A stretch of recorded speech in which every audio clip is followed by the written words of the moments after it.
Hello, dear listener. I have something truly special to share.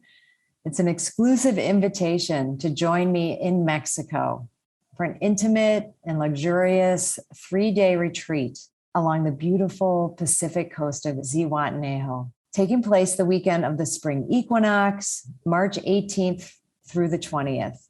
There's also an optional day to stay through the 21st for some special ceremonies that are happening in the area for the equinox. But the retreat itself is the 18th through the 20th, really an opportunity not to be missed. And I'm offering one lucky listener a discounted ticket on this weekend that I've just been loving into being actually for several years now as COVID and, everything. But when we conceived of building this place, our home down here, it's really what we envisioned, bringing people down here for retreats, for trainings, because we felt and we knew that this space was special. And as people keep coming down and we keep getting the feedback, how magical it is, we want to share it in a really intentional way.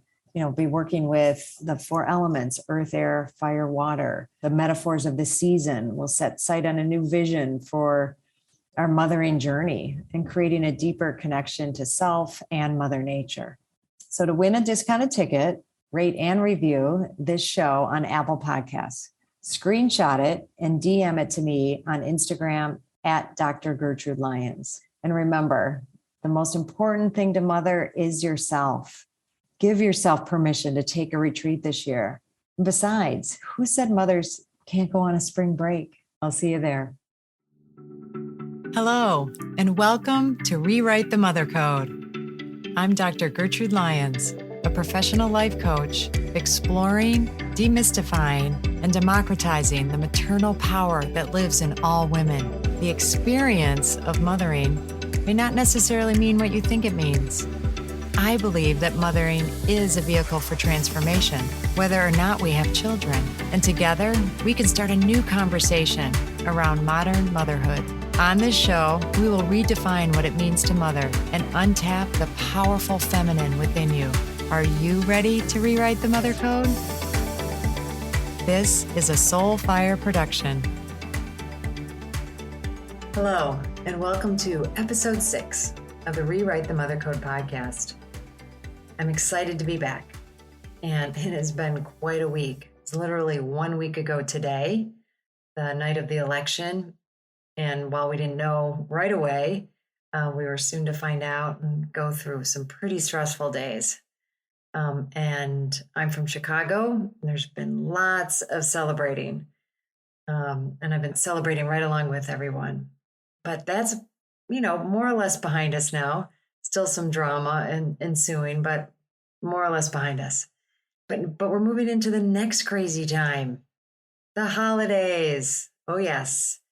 Right around the corner is Thanksgiving, and that opens us up to all of the holidays of December.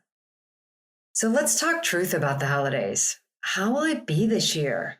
And how can you mother yourself during this time? And in this episode, we'll look at how we are set up to fail during the holidays.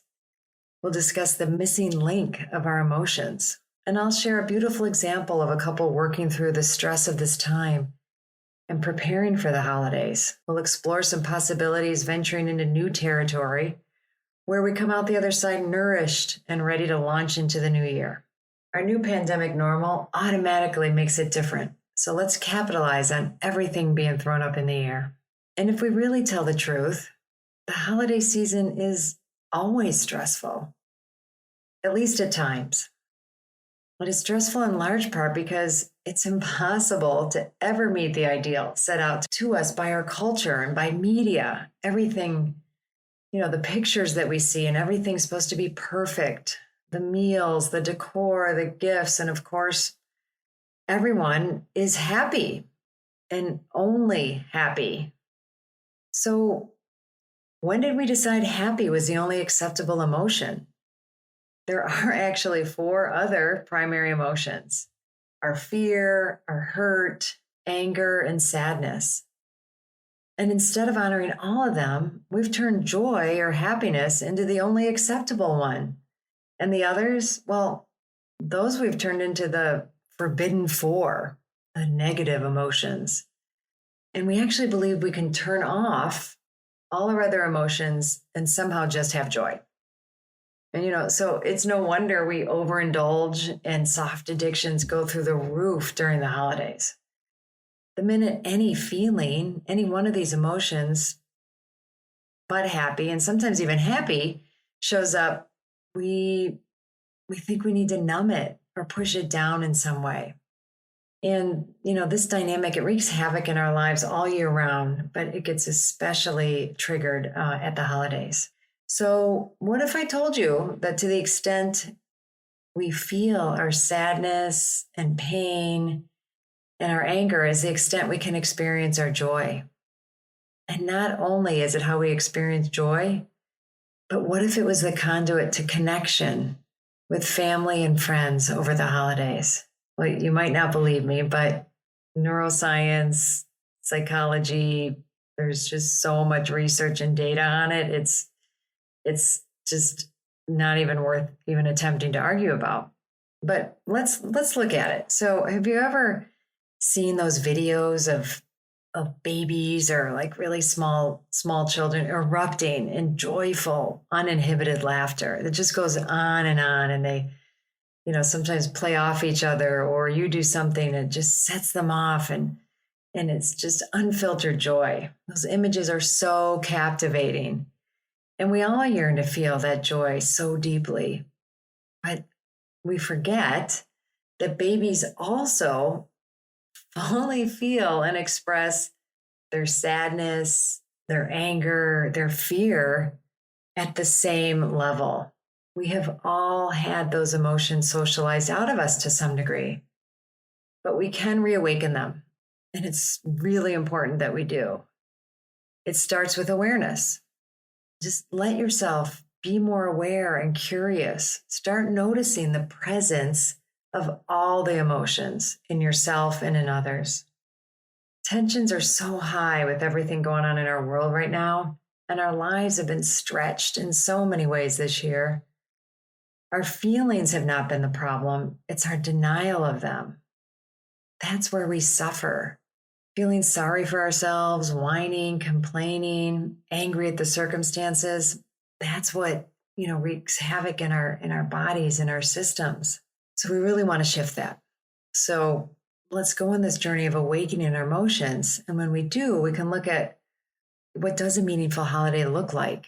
And let's explore that a little bit more, because like I said, it's easy to turn to media and advertising and our current culture to define what happiness and what our holiday is supposed to look like. But if we stop and really take an honest look, the how to be happy at the holiday images we're bombarded with daily as of about now, they never match our deeper desires. And these narrow definitions of happiness they're also passed down to us from our parents and family members. So this is really a time to dig deep into this inquiry. And we have the opportunity, we can explore the landscape of generational messages that have been wired in us. And we can ask questions like, were your parents happy at the holidays? What was celebrating the holidays like in your household? How did your family, neighbors, or friends reflect happiness, contentment, or joy? Think about things that you liked and didn't like about holidays growing up. Tell the truth about them. It's all there. And then we have, once we bring all of this to awareness, then we can choose which aspects we want to emulate, and we can begin designing, our life really, but starting with our holidays on our terms. And we can start to really formulate a vision for what our holiday could look like. And what's a vision for yourself? And if you have, a spouse or children or family, what can it look like for all of you? So I want to share an example. And this was actually from today. And it's ended up fitting in so perfectly with this topic and what we want to be with today. Hi, I'm so excited to share with you my 2024 Spring Equinox Self-Mothering Retreat that's happening this March 2024. And I would love for you not only to consider it, but to attend. But in considering it, hey, just knowing that you would be leaving cold weather if that's the space that you're in and coming down to just magnificently beautiful, warm, nourishing place of Zihuatanejo, Mexico. Zihuatanejo meaning land of the goddess women. And coming to really take time for yourself. Okay. And that I am learning more and more isn't just a nice thing to do or something extravagant or something selfish. It's essential. And I really want you to take it seriously to consider, just think about what would it take for me to go. It's a 5.5-day retreat, getting from where you are, getting there, landing there, and then being in a space that is all about you. It's all about nourishing you. It's all about tuning into you, using everything around us, the nature, the food, the beautiful people, the rituals, ceremonies. I bring it, we really bring it. And we go deeper and deeper as the days go on, and we release, we let go, we bring in what is nourishing, what is empowering, what is that space of just really divine feminine energy. And we do it in the community of women. It's not for everyone. I will be honest, if the idea of leaving and not making it work or it's just too hard, not for you.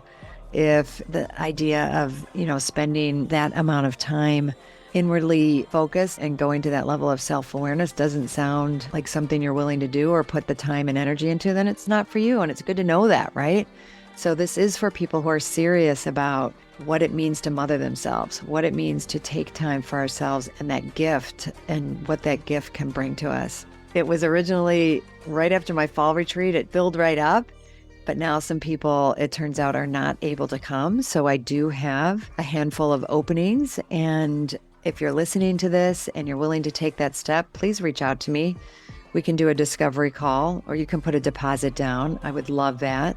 And you can do that by going to my website, www.drgertrudelyons.com. Go to events, and there you go. It'll all be there. There's a beautiful page there for you to explore. I look forward to hearing from you and then seeing you on my spring retreat.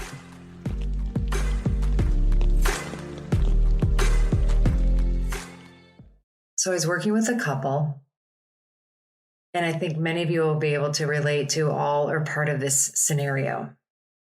So the wife starts off and she starts sharing first, saying, they'd been doing really well. They were, using some of the skills or strategies we had talked about in our last session.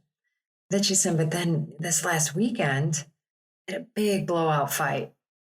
She's like, and it's our pattern, and, and we're like, what happened? How were we doing so well? And then this happened. So I, prompted with some questions like, what was going on, right before you had the fight? And she said, well, we were at my in-laws. And at first she said on vacation, and we later discussed the fact that, and I suggested that time with family is often not vacation, but best described as time with family. So we agreed on that. And then she said, we were there. I could hear my husband, and this was literally, just still in the midst, just a couple days after the actual election.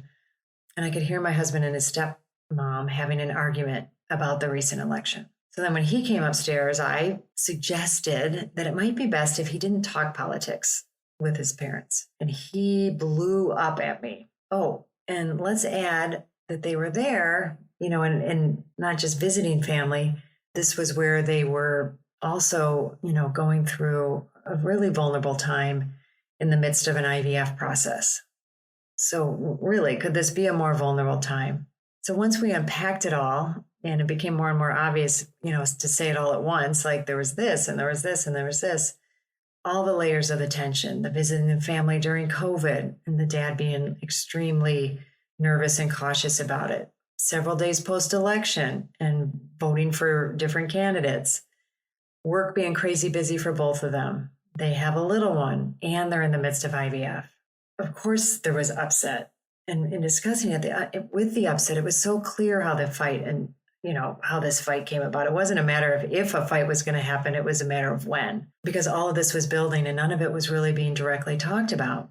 And then it was at this point that one of them really needed to share vulnerably and share what they were actually feeling. And just as we talked about those 5 emotions, to name one of them and really, allow that feeling to be there. So neither of them did that at the moment.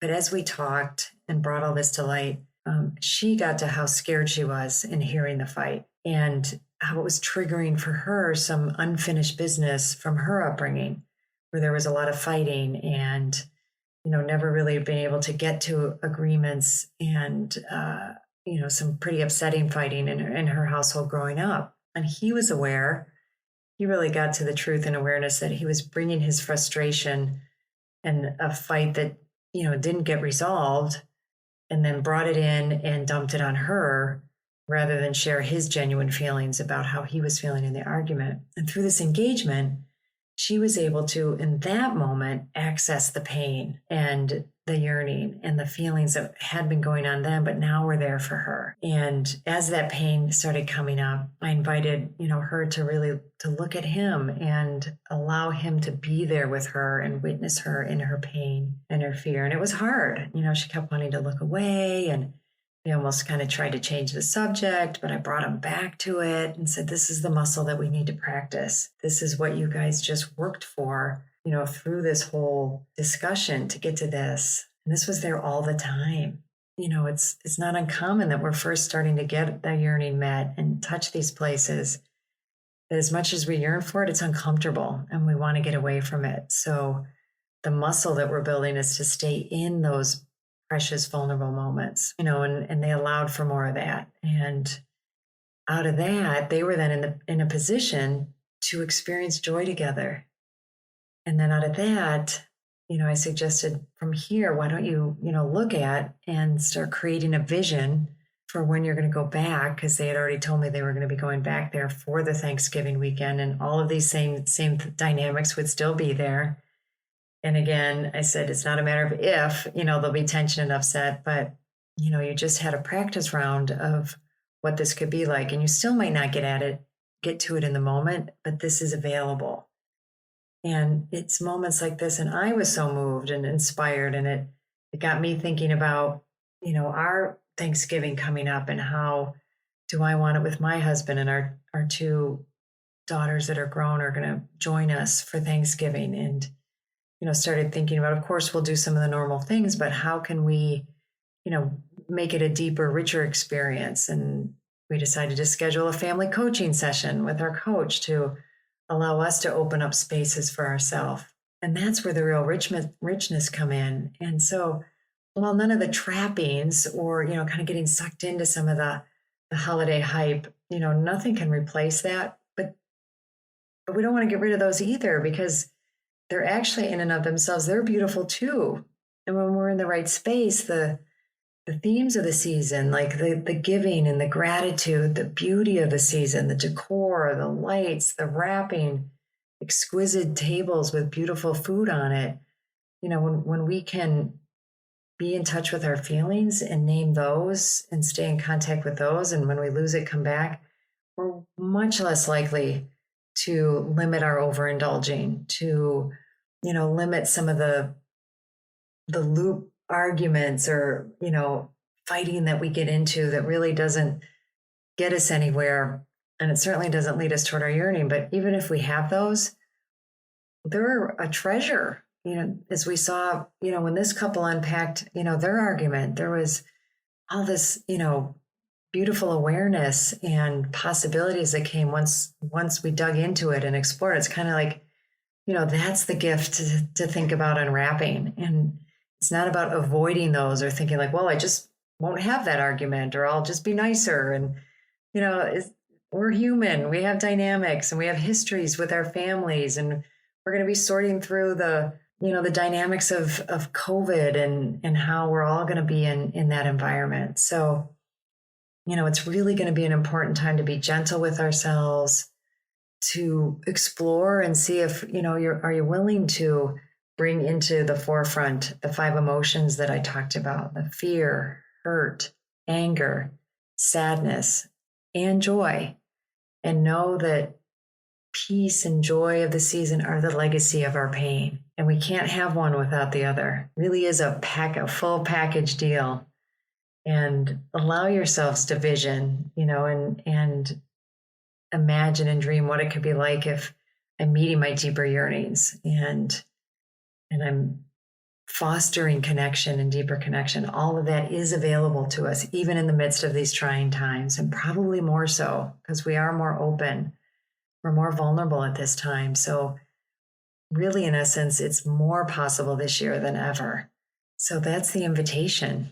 And that's the opening and kind of our entree into the holidays. This will be coming up. We're going to be having, this won't be the last, holiday podcast, but I think it's a really important one because now we can start setting the stage and setting a vision for it now before we're in the midst of it is really one of the best ways we can mother ourselves over the holidays and look at rewriting, codes and choosing for ourselves what our holiday is going to be and have it on our terms. So enjoy. The Mother podcast is awesome. It's an online space for women to gather energetically, sister to sister and mother to mother. It's available for us to focus on the power of mothers and offer real life advice and experience of pregnancy, birth, and most importantly, the postpartum shift, because it's such a crucial time for the new mother to heal. And not just physically, yes, that's there, of course, but also, and probably more so emotionally and spiritually. Many aspects of these major life transitions are regarded and, told to us with negativity and or at best challenging in our current society. But the conversation on this podcast are changing that. And if we can view these transitions as spiritual portals and respect the process, then we can own our power and strength like never before. And although not circled up in real life, we have created a sacred space for healing, educating, and sharing our stories as we journey through womanhood and motherhood together. It's a powerful time in history to be a woman. And gosh, this week for sure we've seen that. And as we navigate these changing tides, we can help empower and heal ourselves, as well as our matriarchal line, the 7 generations that came before and the 7 generations that will come after. The details may differ, but the overarching themes, issues, challenges, and wins that we all share as women and mothers unify us. We are better together. We heal our wounds by changing the narrative, by owning our truth, acknowledging our own bodies' natural abilities, harnessing and trusting our intuition as the expert in our lives, and to no longer make apologies for simply being. On this podcast, you get to hear stories of conception, pregnancy, birth, postpartum, death, owning a business, starting a business, being a stay-at-home mom, conscious partnership, therapy, nutrition, alternative healing modalities, spirituality, medical freedom, self-ownership, sovereignty, and so much more. It really does take a village to raise a confident mother, not just a child. So high regard, high acclaims for the Mother podcast.